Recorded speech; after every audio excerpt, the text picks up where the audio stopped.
Hello बच्चों, क्या हाल चाल? सब बढ़िया होना भी चाहिए।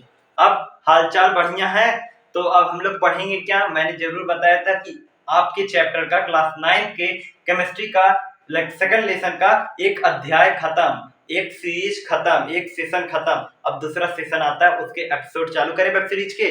जरूर चालू करते हैं।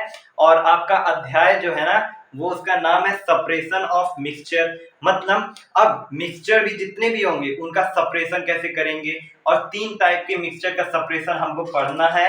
सुन लो, क्या? मिक्सचर ऑफ टू सॉलिड का, mixture of solid in a liquid का, मिक्सचर ऑफ टू लिक्विड का, इसका सप्रेशन आपको पढ़ना है। और कितने बहुत फिजिकल प्रोसेस से, जैसे like sublimation, magnet, solvent, filtration, और फिर सेंट्रीफगेशन, फिर उसके बाद से क्रोमेटोग्राफी, डिस्टिलेशन फ्रैक्शन, मतलब फिल्ट्रेशन, ऐसे आपको बहुत से आपको पढ़ने, ठीक है।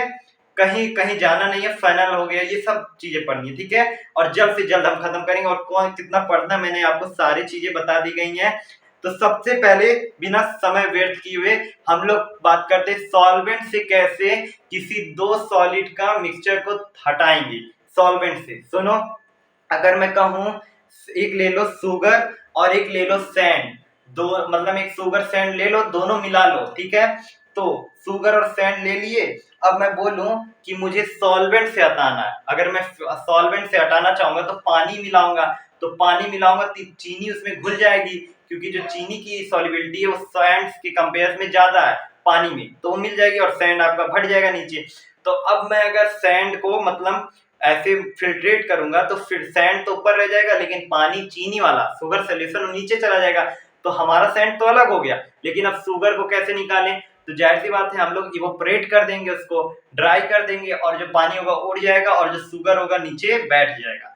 तो हुआ ना सॉल्वेंट से सेपरेशन। तो जस्ट लाइक अब दूसरे पे हम लोग आते हैं, तो separate a mixture of sulphur and sand. Sulphur and sand के मिक्सचर को मतलब एक जगह मिला दो। अब इसको हटाएं कैसे? अब एक सॉल्वेंट ले लो, कार्बन डिसल्फाइड, कार्बन डिसल्फाइड उसमें मिला दो। उसमें सल्फर जो है ना वो कार्बन डिसल्फाइड के साथ अट्रैक्ट हो जाएगा, और सैंड जो है आपके वो अलग हो जाएंगे। फिल्ट्रेशन करने पे सैंड अलग हो जाएगा। लेकिन अब ये कार्बन डिसल्फाइड और जो ये क्या कहते हैं सल्फाइड मिल गया, इसको सल्फर को कैसे निकालें ओरिजिनल फॉर्म में? तो इवोपरेट कर दो, कार्बन डिसल्फाइड भी आपके उड़ जाएंगे आसमान में, और फिर बचेगा क्या? सल्फर, ठीक है। तो यहाँ से हमको सल्फर मिल भी गया और सैंड भी अलग हो गया। किस तरीके से हुआ है? सॉल्वेंट के तरीके से। अब दूसरे पे आते हैं सब्लिमेशन। सब्लिमेशन से कैसे करेंगे?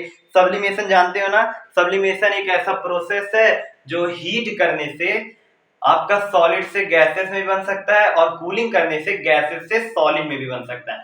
ये सिर्फ सब्लिमेशन में होता है। लिक्विड लिक्विड यहाँ रास्ता नहीं है, कहता है लिक्विड अपने जगह भैया, मैं अपने जगह, तो लिक्विड का कोई रास्ता नहीं है। अब आगे आ जाओ, मैं बोलूं कुछ कुछ सब्सटेंस जो होते हैं वो आपके सब्लिमेशन में होते हैं, ठीक है। मैं कहूं अगर मैं शुगर और फिर ये पानी डाल दूं, दोनों को मिला दूं, क्या सब्लिमेशन कर ले जाएगा? नहीं करेगा भाई। कुछ कुछ चीजें होती हैं, just like camphor, naphthalene ball, और फिर आपके सॉलिड कार्बन और अमोनियम क्लोराइड, ऐसे बहुत सी जो चीजें होते हैं वही सिर्फ सब्लिमेशन कर सकते हैं और कोई नहीं, ठीक है। अब आगे बढ़ो, कौन सा हमको चीज पढ़ना है कौन सा नहीं। अगर मैं बोलूं अमोनियम क्लोराइड के साथ कॉमन साल्ट मिला दो, जो नमक होता है वो नमक अमोनियम क्लोराइड के साथ मिलाओ, अब सेपरेट करके दिखाओ भाई। तो मैं बोलूंगा ठीक है, इसका भी प्रोसेस है वो मैं करके दिखाऊंगा सब्लिमेशन के सारे से। कैसे? एक चाइना डिश ले लो, उसके ऊपर फनल लगा दो, और वो उसके ऊपर कॉटन से बंद कर लो। अब नीचे ट्राइपॉड स्टैंड लगा लो, बर्नर लगा दो, और लगा दो आग। क्या लगा दो? आग, ठीक है। आग लगी, और फिर उसके बाद से वो इवोपरेट होगा ना, जो आपके अमोनियम क्लोराइड है, अब तो गैस में बनेगा हीटिंग से। तो गैस में बनेगा ना, जहां भी गैस के एयर की कंटेंट थोड़ी सी है वो बन जाएगा आपका क्या? ऊपर जाके फनल पे, क्योंकि कॉटन लगाया है तो अंदर ही रहेगा ना, तो कहीं भी तो एयर होगी थोड़ी सी, तो एयर आके थोड़ी सी उसको कूल कर देगी, तो फनल के जो इनर सरफेस है, जो लास्ट लास्ट कॉर्नर कॉर्नर का, उस पे वो बन जाएगी क्या? अमोनियम क्लोराइड डिपॉजिट हो जाएगा, और नीचे आपके बचेगा क्या? साल्ट। क्या बचेगा? सिर्फ साल्ट। तो समझ में आ गया कैसे अलग करते हैं कैसे नहीं अलग करते हैं, ठीक है। हो गया, साल्ट भी मिल गया और आपका अमोनियम क्लोराइड भी मिल गया, ठीक है। अब आगे बढ़ो। अब मैग्नेट के सहारे से दो सॉलिड को निकालेंगे। कैसे निकालेंगे भाई?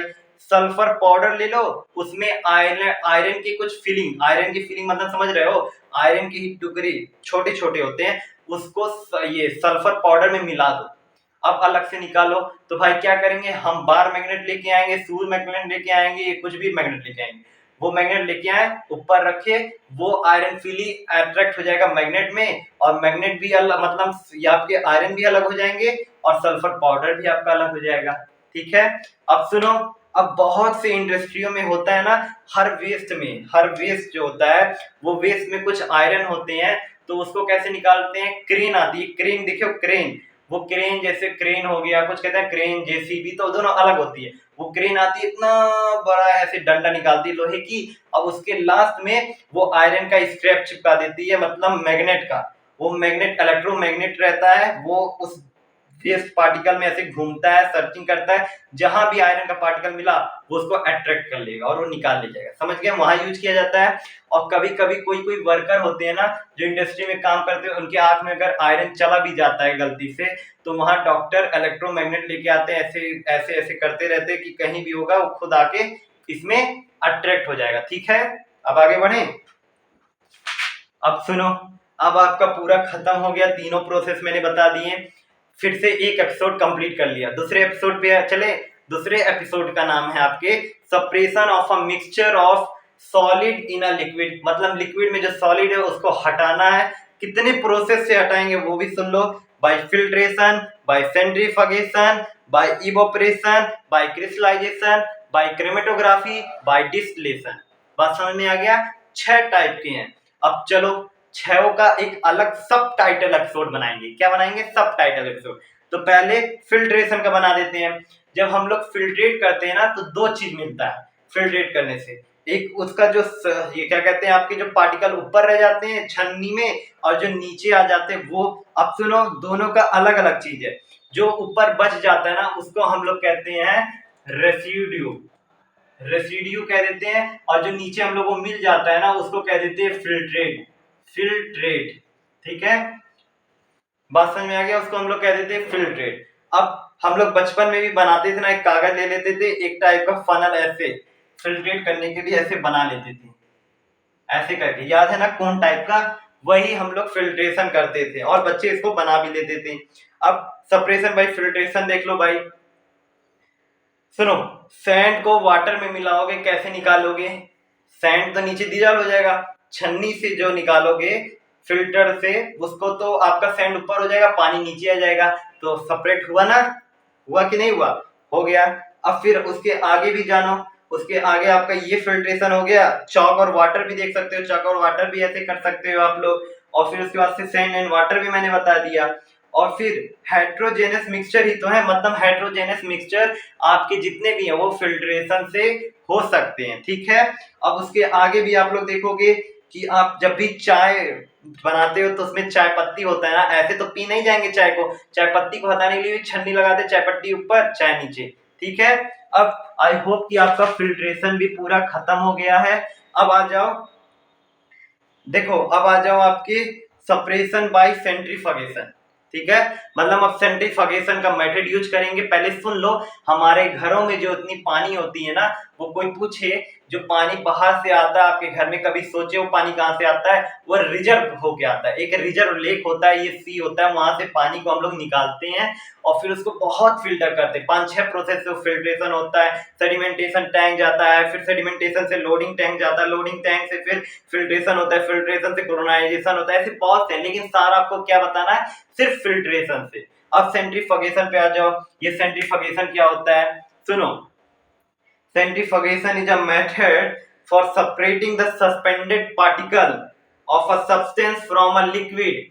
ठीक है, मतलब सेंट्रीफ्यूगेशन एक ऐसा मेथड है जिसमें से आपका जो सस्पेंडेड पार्टिकल है लिक्विड के अंदर में, उसको हटाने के लिए मदद किया जाता है बाय स्पिनिंग। वो सिर्फ स्पिन करके, मतलब घूम घूम घूम घूम करके वो सस्पेंडेड पार्टिकल निकालता है उस लिक्विड में से, उसी को कहते हैं सेंट्रीफ्यूगेशन। अब आप लोग देख लो, आपका जो प्लाज्मा होता है, क्या होता है वो प्लाज्मा, जो ब्लड सेल होते हैं ना, जो लिक्विड में डिजॉल्व हो जाते हैं, वही आपके प्लाज्मा बन जाते हैं। प्लाज्मा को कैसे निकालते हैं हम लोग, ब्लड अपने जो ब्लड होते हैं ना, उसको सेंट्रीफ्यूगेशन। सुनो, जो सेंट्रीफ्यूगेशन होता है ना, वो एक मशीन से होता है, उस मशीन का नाम होता है सेंट्रीफ्यूग। सेंट्रीफग, ठीक है। वो सेंट्रीफगेशन मशीन से होता है, कुछ उसका मिक्सर टाइप का मशीन लगता है, कुछ मिक्सर के जैसा, ठीक है। उसी में हम लोग डालते हैं और स्पिन करवाते हैं। और स्पिन कैसे होता है, नीचे जो सस्पेंडेड पार्टिकल होंगे वो नीचे आ जाएंगे और जो अनसस्पेंडेड मतलब जो लिक्विड होगा वो ऊपर आ जाएगा, ठीक है। ऐसे ही तो मतलब आपके जो प्लाज्मा होते हैं वो आपके ऊपर हो जाते हैं और नीचे आपके लिक्विड हो जाता है जो ब्लड होता है, ठीक है। बात समझ में आ गई ना। अब आगे बढ़ो। अब ऐसे आप लोग क्ले पार्टिकल का भी पानी में जब ऐसे मिला देते हो, क्ले पार्टिकल को भी निकाल देगा, वाटर ऊपर क्ले पार्टिकल नीचे, ठीक है। अब मैं बात करूं तो हम लोग अपने घर में देखते थे, जब भी सेपरेशन ऑफ मिल्क करते थे ना, separation of cream from milk, cream या बटर जो भी कहते थे, मक्खन मक्खन जो दूध से निकाला जाता था, कैसे जो मथना कहते ना, मथना, वो हमारी मम्मी ये चाची ये मौसी ऐसे मथती थी ना दूध में ऐसे डाल के, उसको क्या करती थी वो मथती थी और उसी में से क्रीम निकलता था और वो क्रीम वो सब खाती थी या खिलाती थी, बहुत अच्छा लगता था, लेकिन मैंने कभी खाया नहीं है, ठीक है। वहां भी क्या काम हो रहा है, स्पिनिंग का ही तो काम हो रहा है। एक लकड़ी आती थी मथने की, वो स्पिनिंग का ही तो काम कर रही है। और फिर नीचे आपके फिर क्या रहते थे, आपके फिर वो मिल्क नीचे रह जाते थे और फिर जो क्रीम होता था ऊपर आ जाता, उसको निकाल लेती थी वो, ठीक है। मतलब वहां भी सेंट्रीफ्यूज का काम यूज किया जाता है। अब सेपरेशन बाय इवोपरेशन से पढ़ेंगे, पहले वीडियो देख लो कितने मिनट का हो गया है, 11 का। चलो सेपरेशन बाय इवोपरेशन, इवोपरेशन से कैसे सेपरेशन सर, सुनो अब बता रहा हूं, सुनो। अब देखो, अब आप लोग शुगर सोल्यूशन ले लो या साल्ट सोल्यूशन ले लो, दोनों सोल्यूशन ले लो और दोनों सनलाइट में रख दो। वो आपका जो क्या कहते हैं लिक्विड होगा ना, वो जो वाटर होगा वो इवोपरेट कर जाएगा, लेकिन आपका क्या बचेगा, सिर्फ, अरे भाई सिर्फ क्या, शुगर और सॉल्ट के पार्टिकल बचेंगे। बात समझ में आया ना। मतलब इवोपरेशन से क्या हो रहा है, आपका जो क्या कहते हैं सॉलिड है वो लिक्विड से निकल जा रहा है, ठीक है। वही आपका इवोपरेशन में काम आ रहा है। ऐसे ही आप बाहर भी जाते हो, जहां भी आपको नमक का पैकेट मिलता है ना, आप कभी सोचिए नमक का पैकेट कहां से आता होगा, इसी तरकीब इसी तरीके से वो भी आता है नमक का पैकेट भी। कैसे, वहां आप ज्वार एंड भाटा जो हम लोग कहते हैं, वो वहां की भाषा रहती है जहां से निकालते हैं, वहां पे ये गड्ढा बना देते हैं, गड्ढा, उस गड्ढे को एक ऐसे ऐसे कर देते हैं सारे जगह पे, मतलब चार्ट टाइप का, ऐसे ऐसे बेल्ट कर देते हैं, बेल्ट ऑफ फीट ऐसे सबका रहता है अलग अलग। और फिर यही अलग अलग जो सी से पानी निकालते हैं, इसको सुखवाते हैं, वो वाटर उड़ जाता है, नमक नीचे रह जाता है, इसीलिए वो प्रोसेस इवोपरेशन का वहां भी यूज करते हैं, ठीक है। बात समझ में आ गई, आगे ना सबको। अब आगे मैं बढ़ूं, अब सुनो, कभी भी आपका इंक देखियो, इंक जो मतलब बहुत लोग इंक पेन लेके चलते हैं, कभी भी इंक आपके ना वो जो इंक होता है ना वो उसके अंदर आपका रहता है, लेकिन उसके अंदर जो मिक्सचर होता है इंक के साथ वो उड़ जाता है। हम लोग कहते हैं ना भाई मार्कर बंद हो, अभी उड़ जाएगा। क्यों उड़ जाएगा भाई, क्योंकि इसके इंक उड़ जाएंगे और फिर कुछ बचेगा नहीं, इसीलिए हम लोग कहते हैं ना कि भाई इसको बंद करो, नहीं तो यहाँ भी इवोपरेशन हो जाएगा, ठीक है। बात समझ में आ गई, इतनी आ गई होगी ना सबको। अब आगे बढ़ते हैं, कौन सा अब आपका प्रोसेस आ गया भाई, हाँ अब आपका प्रोसेस आ गया क्रिस्टलाइजेशन से। अब ये क्रिस्टलाइजेशन क्या होता है, जाहिर सी बात है, पहले हम लोग हॉट कर रहे थे तो हटा रहे थे क्या, हॉट करने से हम लोग इवोपरेशन कर रहे थे और हीटिंग करने से इवोपरेशन से सॉलिड नीचे रह जा रहा था, लिक्विड ऊपर हो जा रहा था और वहां भी सेपरेशन हो जा रहा था। तो क्रिस्टलाइजेशन आप करेंगे आप कूलिंग से, कूल करके, और क्रिस्टल को ऊपर मतलब खुद से टूट के निकलेगा, इतना कूलिंग पे तो भी तो वहां सेपरेशन हो रहा है। फॉर एग्जाम्पल ले रहे हैं, obtain a pure copper sulphate from a impure sample, मतलब एक प्योर कॉपर सल्फेट फाइंड करना है इम्प्योर सैंपल से।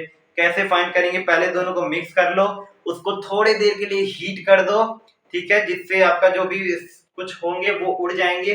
फिर उसके बाद से वो आप उसको एकदम कूल कर दो, इतना कूल कर दो, इतना कूल कर दो कि अब खुद टूट के ना प्योर सल्फेट सोल्यूशन, मतलब जो सल्फेट होंगे वो बाहर आ जाएंगे, प्योर एकदम प्योर, वो खुद से टूट के ऊपर आ जाएंगे और वहां पे पता चलेगा, वहां पे क्रिस्टलाइजेशन से हम लोग सेपरेशन कर ले जा रहे हैं, ठीक है।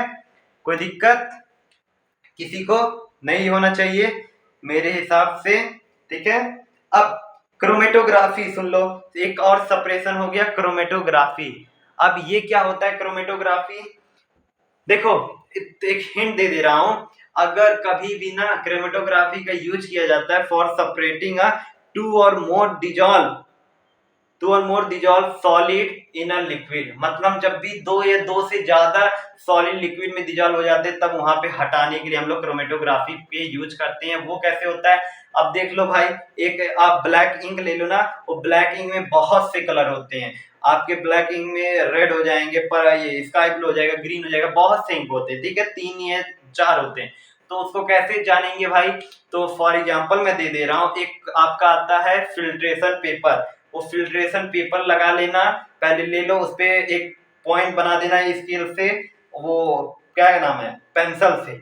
अब उस पेंसिल पे ब्लैक इंक डालना, वो ब्लैक इंक डालोगे ना तो फिर एक फिल्ट्रेट जार में लगा देना, उसको पेस्ट कर देना एकदम अच्छे से, और फिर उसके बाद से अब उस जार में पानी भरना चालू कर देना, और जो नीचे वाला पार्ट है ना वो अभी भी इंक से बहुत दूर हो, पानी नीचे भरा लेकिन इंक से दूर हो, अब धीरे धीरे पानी बढ़ाओ, इंक तक पहुंचेगा, और जब इंक तक पहुंच जाएगा ना, जो सबसे ज्यादा सॉल्युबल होगा, जो सबसे ज्यादा वाटर में सॉल्युबल होगा, वो तुरंत सॉल्युबल होके ऊपर आ जाएगा, और वो पता चल जाएगा कि वो सबसे ज्यादा सॉल्युबल था वाटर में और उसका कलर ऊपर चला गया, ठीक है। और जो कम होगा सॉल्युबल में वो नीचे ही रहेगा, और फिर जो पानी के टच में जल्दी नहीं आता वो नीचे रह जाएगा। और इससे आप लोग कलर का पता लगा सकते हो कि क्रोमेटोग्राफी से हम लोग कलर का पता लगा लिए, कौन ज्यादा था कौन कम था, ठीक है। अब इसको कैसे मतलब जानोगे कि ब्लैक इंक में कितने कलर थे, ये तो पता चल गए। और इसके यूज क्यों किए जाते हैं क्रोमेटोग्राफी के लिए, क्योंकि बहुत से इंक ये क्या नाम है, डाई को अलग पहचानने के लिए फॉरेंसिक लैब में भी इसकी यूज किए जाते हैं। ये क्या कहते हैं, आपके पेट में जो भी पॉइजन होता है खाना खाने से, वो भी यूज किया जाता है कि कितने टाइप के पॉइजन थे, उसमें किस टाइप का कलर था। और फिर उसमें पता किया जाता है ना कि chromatography is used to separate small amount of product of chemical reaction, मतलब स्मॉल जो अमाउंट होते हैं प्रोडक्ट उस केमिकल रिएक्शन में से, उसको सेपरेट करने में भी मदद करा जाता है क्रोमेटोग्राफी का। अब आपका आई होप सारा चीज क्लियर हो गया है। एक लास्ट अध्याय बाकी था इसी एपिसोड का, डिस्टिलेशन, उसको अगले वीडियो में समझाएंगे। अभी के लिए आपको समझ में आ गया होगा, मुझे क्लियरली पता है, और हम लोग आगे बढ़ते हैं, ठीक है। कल से आगे बढ़ेंगे और ऐसे चलते रहेंगे। Bye bye.